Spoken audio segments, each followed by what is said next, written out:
Hi everyone. So today we are going to start a new topic under your mains preparation.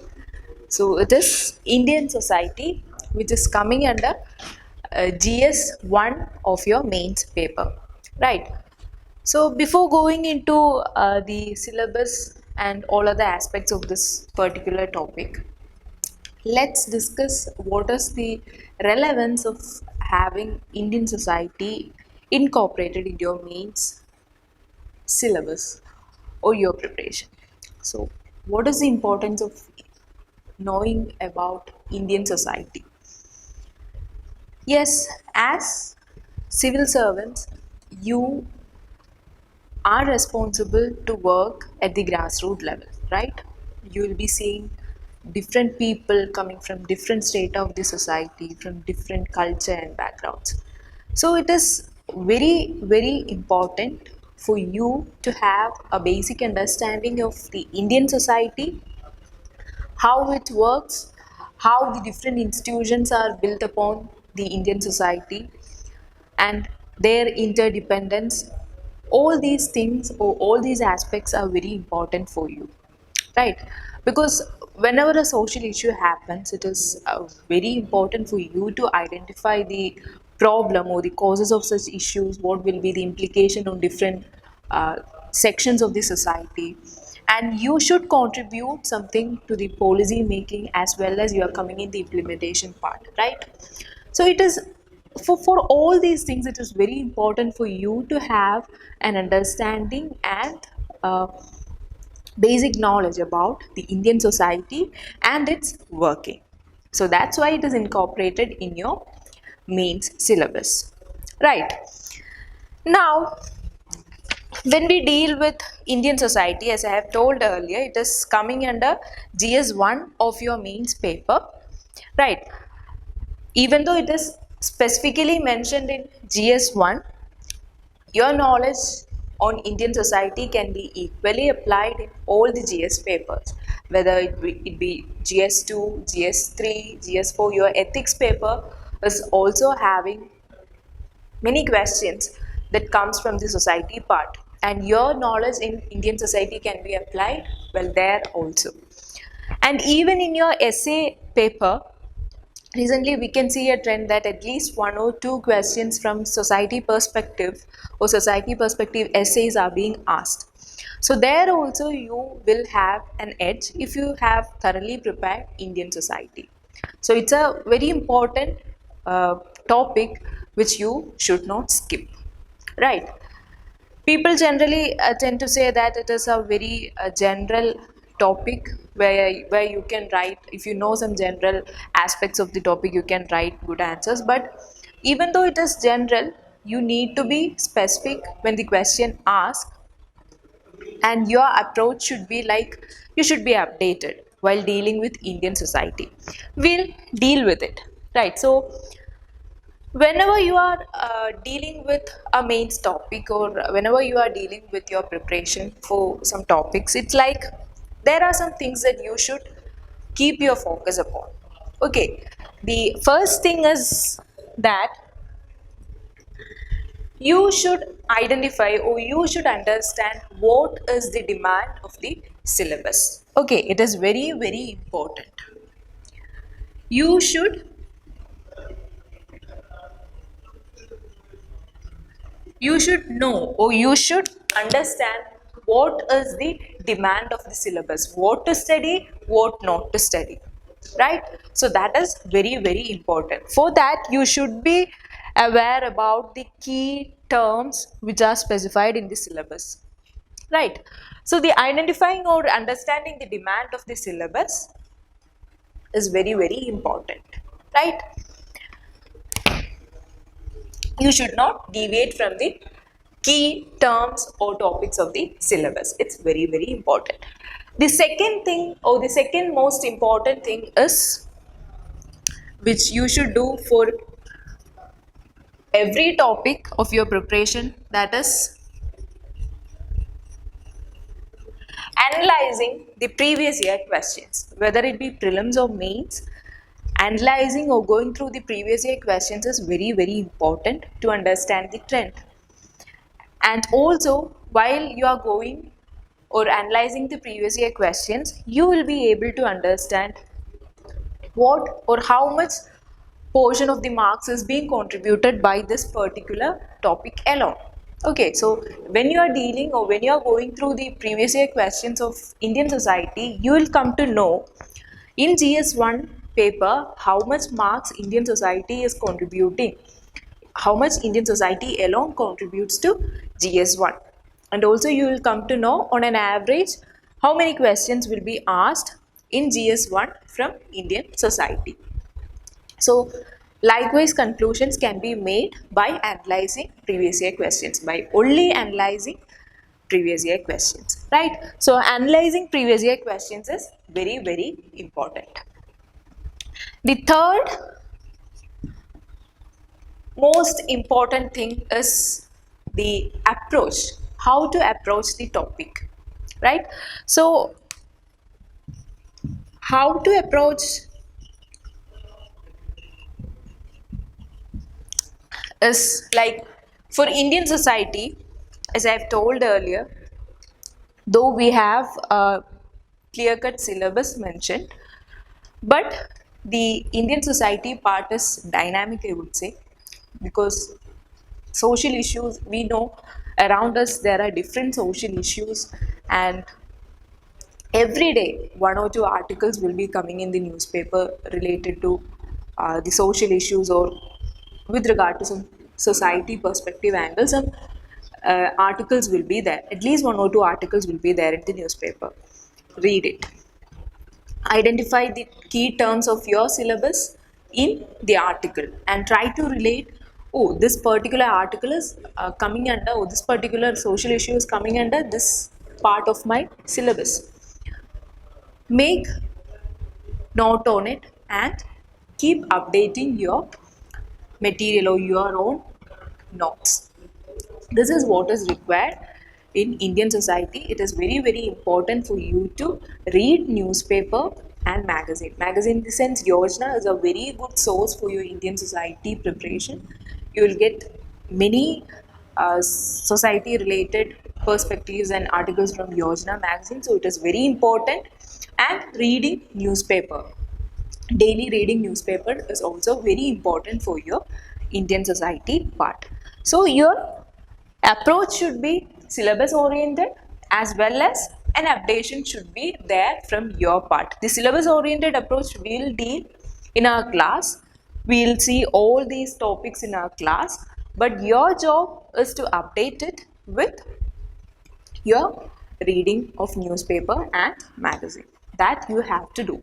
No one else can do it for you. Reading newspaper and updating your Indian society part is your job only, right? So these are the three things that you should take care of. That is the demand of the syllabus. Identify, read the syllabus, go through it many times, identify and understand what is needed for your preparation of Indian society, identify the demand of the syllabus, analyze the previous year questions, go through the previous year questions, identify the repeated topics. You can see, we'll analyze the previous year questions and you will be able to note the repeated areas from where UPSC have framed questions regularly. So identify those repeated areas, keep focus on to it, and your approach, the syllabus oriented approach, along with your updation part of reading and reading, right? So these are the three things that you should keep in your mind before we are going into the session, right? These three things, actually you can, it is applicable to any topic that you prepare for your mains. Now let's first look the syllabus. We are going to understand what is the demand of the syllabus, or what UPSC is expected from you to study with regard to Indian society, right? See, the first, it is saying about salient features of Indian society, diversity of India. Okay, we know that our Indian society is very diverse. It has many unique features, right? So those unique or salient features or characteristics of Indian society is what we will be dealing there. Okay, so actually we know what is society. Society is nothing but it is the a group of people is there. So these people or aggregate of individuals, they will be interacting with each other. There will be some organized structure, and we ourselves are identified as members of this aggregate of individuals, which we call as society, right? So society is nothing but a group of individual or aggregate of individuals in which we ourselves identify as members, right? So every society will be having their own unique characteristics or some salient features, and in Indian society also we are having many salient features. So that is what is dealt under salient features of Indian society, right? That is the multilinguistic aspect, the multi-religious aspect. Okay, the marriage, the institutions like marriage, caste system, all these are forming the salient features of Indian society. And yes, the unity and diversity that we share is another, is itself a salient feature of Indian society. So all these things will be dealt in salient features of Indian society as well as diversity of India, right? Next, role of women and women's organization, population and associated issues, poverty and developmental issues, urbanization, their problems and their remedies. Yes, role of women and women's organization, very, very important. Right from we know that in the Indian national movement itself, there is very prominent presence of women and women's organization. From the historical perspective itself, we will study the role of women and women's organization and what is their relevance in the present scenario. What are the hurdles that women faces even in this 21st century. All these things will deal under role of women and women's organization. Then there are some social issues, right? There are some social issues that we face like population, its associated issues, poverty, developmental issues, urbanization, their problems and their remedies. See, whichever social issue that you learn actually should be dealt under when you deal a social issue. What you have to give importance to is first is the causes. There will be some underlying causes for a social issue. Okay, so you have to identify what are the causes, or you have to study in such a way that whenever you deal with a particular social issue, be it poverty, be it population explosion, or whatever it is, urbanization, industrialization, whatever it is, identify the causes. Okay, what are the underlying causes?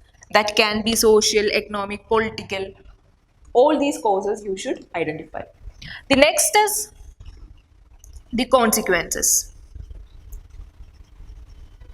The consequences or the implications, we can say. The implications these social issues are having, and even these consequences you can actually address like it is having multifaceted consequences in different sections of the society. Okay, in society we are having different sections like the women, the old age or the elderly people, or other vulnerable sections like SC, STs. So how the social issue is actually affecting all these different sections of the society. What are the consequences in these different sections of the society? That should be dealt with. Okay. Now, the third is you have identified the causes, you have identified the consequences or implications. Then what is rest? Yes, if there is some problem, then there should be some remedies or solutions to it, right? So the solutions or the remedies.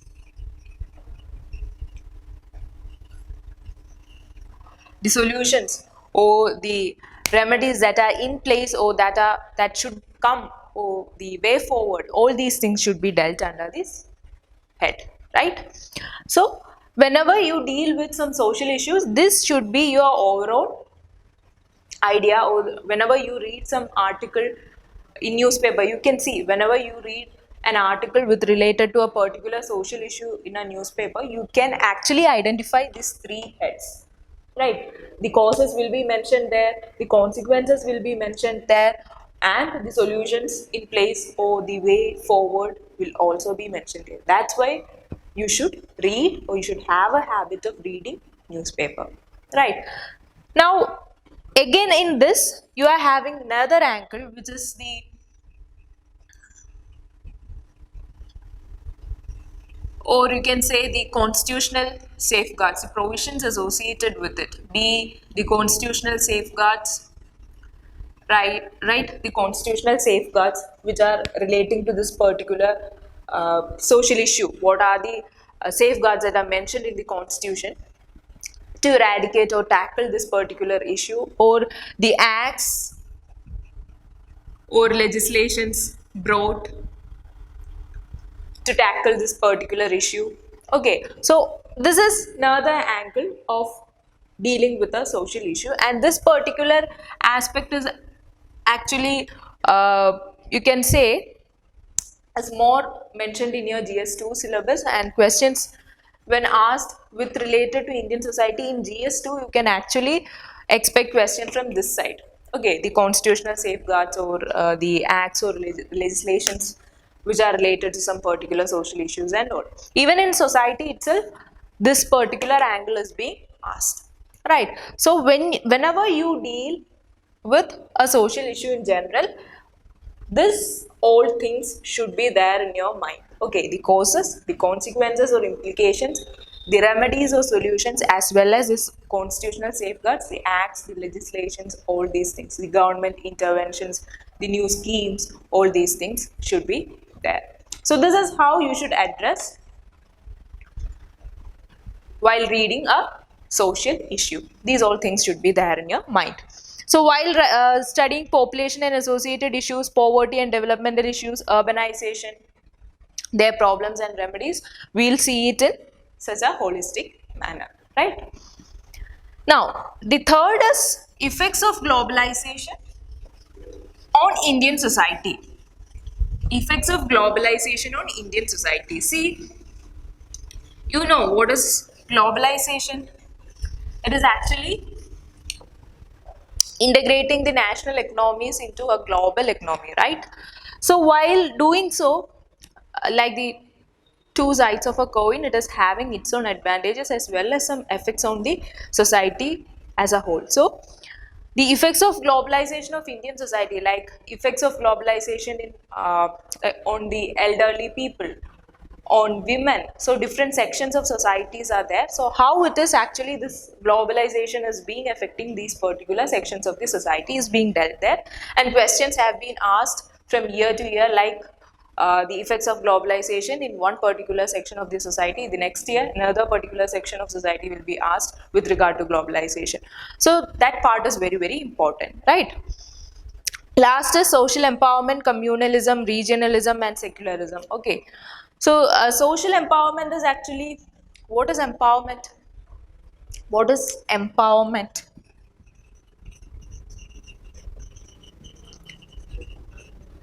Empowerment means empowering. We are giving power. Okay, to whom we are giving power? To those who are deprived of power, or those who are not having power, right?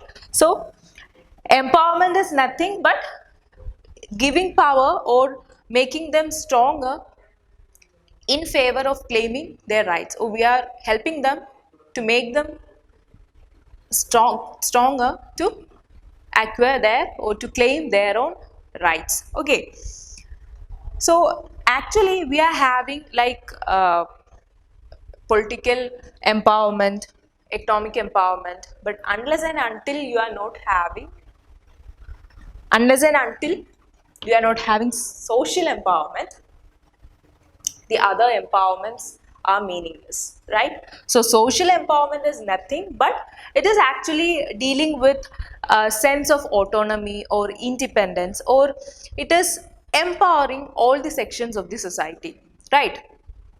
So unless and until you have this social empowerment, all other empowerments are meaningless. So in social empowerment, it is actually, we are making understand that the every sections of the society is having equal control over their own lives, or it is all about giving autonomy or independence to all the sections of the society, right? That is what is social empowerment. So we'll deal with social empowerment on different sections of the society. Then the other topics like communalism, regionalism, secularism, which are equally important questions, have been regularly asked from these particular topics. So this is the overall syllabus that you have to focus upon while you are studying Indian society, which is coming under GS 1. Okay.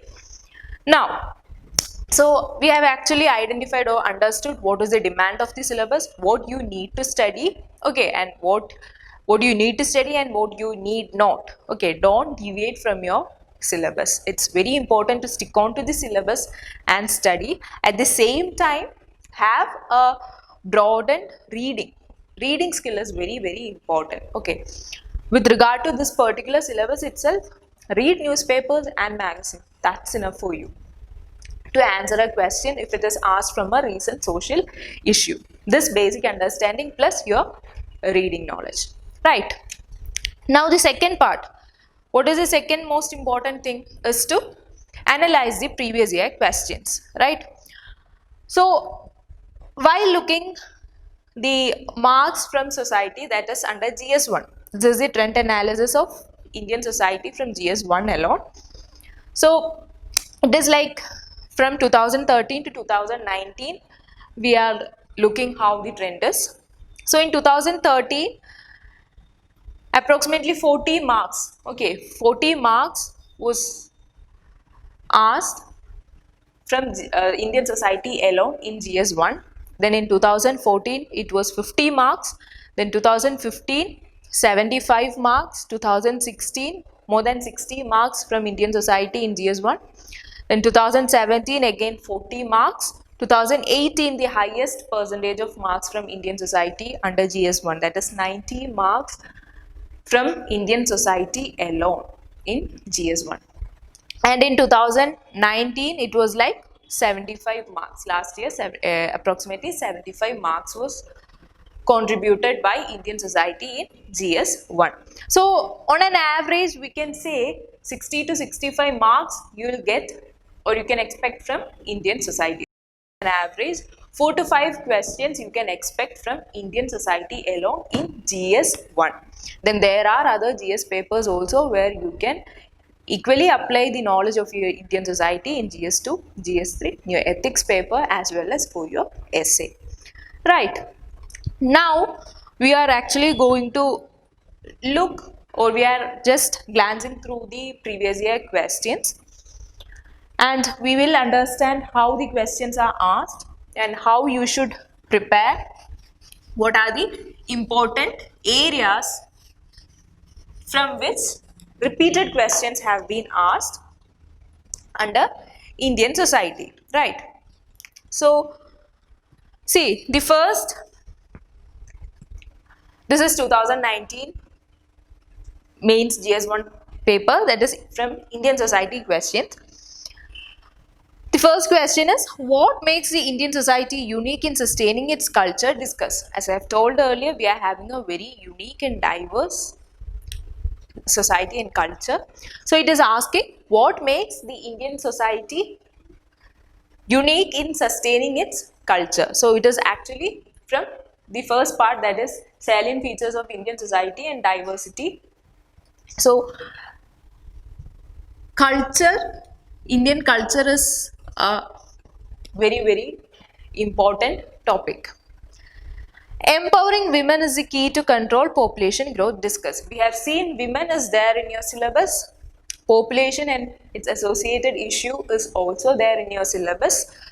Both the topics are being connected. Okay, so here women and population.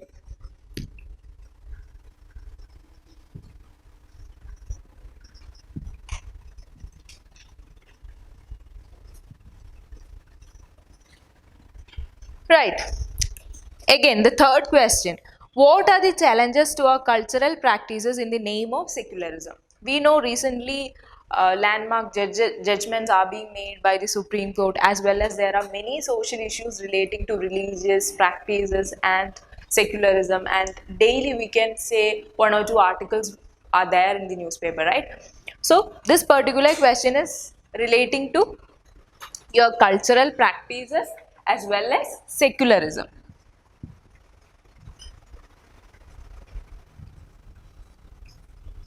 See, every questions are being framed out of your syllabus itself.